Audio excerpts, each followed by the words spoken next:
Iran ও ইসরায়েলের মধ্যে চলমান যুদ্ধ যেন কোনোভাবেই থামছে না। এই যুদ্ধে জার্মানি, ফ্রান্স, ইটালি সহ পশ্চিমা বিশ্বের পারমাণবিক শক্তিধর দেশগুলো ইসরায়েল ও যুক্তরাষ্ট্রের পক্ষ নিলেও ইরানের পাশে দাঁড়ায়নি কোনো মুসলিম দেশই। ইরান তার মিসাইলের আঘাতে এখনো পর্যন্ত এই যুদ্ধে যুক্তরাষ্ট্র ও ইসরায়েলকে কোনো ধরনের ছাড় দিচ্ছে না।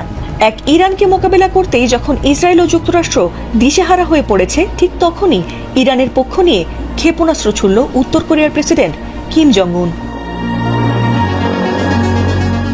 ইসরায়েল ইরানে হামলা করার পর কোনো মুসলিম দেশ প্রতিক্রিয়া না দেখালেও তেহরানের পাশে দাঁড়ানোর ঘোষণা দিয়েছিলেন উত্তর কোরিয়ার প্রেসিডেন্ট কিম জং উন।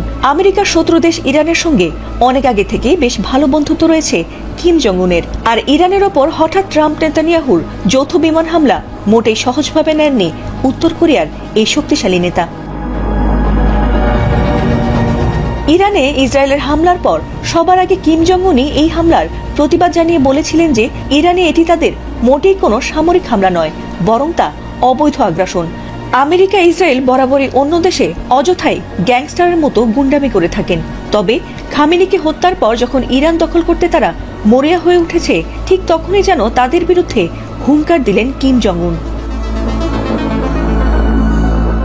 মধ্যপ্রাচ্যে চলমান যুদ্ধের মধ্যেই যুক্তরাষ্ট্র ও ইসরায়েলকে কোনো পাত্তা না দিয়ে নতুন একটি ডেস্ট্রয়ার জাহাজ থেকে পরীক্ষামূলকভাবে উত্তর কোরিয়া যে ক্রুজ ক্ষেপণাস্ত্র উৎক্ষেপণ করেছে, সেই ক্ষেপণাস্ত্র নিয়ে কিম জং উন জানিয়েছেন, পানির নিচে এবং পানির ওপর থেকে সমানতালে আঘাত করার মতো সক্ষমতা আমাদের নৌবাহিনীর আছে এবং আমাদের নৌবাহিনীকে পরমাণু অস্ত্রে সজ্জিত করার পরিকল্পনা ইতোমধ্যেই অনেক দূর অগ্রসর হয়েছে।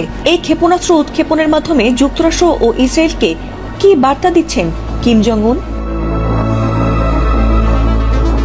কিমের এই সফল ক্ষেপণাস্ত্র পরীক্ষা রীতিমতো মাথা ব্যথা বাড়িয়েছে আমেরিকা, ইসরায়েল ও তাদের বন্ধু দেশগুলোর। কারণ নিজের দেশ এবং বন্ধু দেশ ছাড়া কাউকেই তোয়াক্কা করেন না উত্তর কোরিয়ার এই নেতা। বিশেষ করে আমেরিকা আর ইসরায়েলকে তো পাত্তাই দেন না তিনি। তবে কি এবার ইরানের পাশে দাঁড়িয়ে ট্রাম্পকে উচিত শিক্ষা দিতে চান পারমাণবিক শক্তিধর দেশের প্রেসিডেন্ট কিম জং উন? সেটি সময় বলে দেবে। ফাতিমা সুলতানা, এটিএন বাংলা, ঢাকা।